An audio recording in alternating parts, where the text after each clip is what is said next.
Pagsusugal, pagtataya at sports. Gambling, betting, and sports. Lahat ng casino, lahat ng uri ng pagsusugal ay mawawala na dahil ito ay minomotivate ng pagkita ng pera. Ito ay isang laro ng tsansa.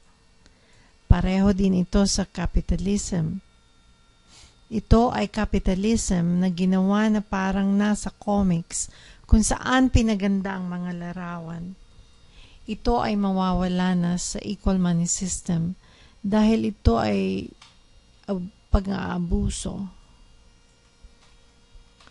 Magkakaroon tayo ng kompetisyon at magpa-participate tayo sa sports o sa mga iba't ibang klase ng laro para sa ating kalusugan, para ma-enjoy natin ang buhay.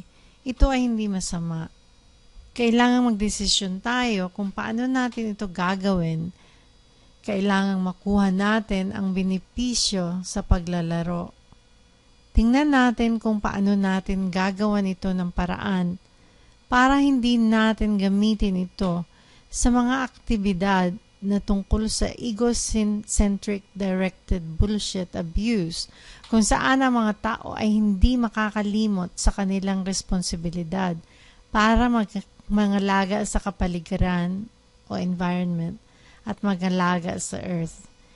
Titingnan namin kung ano ang mangyayari dito.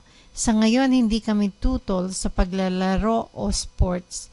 Hindi kami sumasang-ayon sa fame at egocentric results na nanggagaling sa sports. Ito ay unacceptable.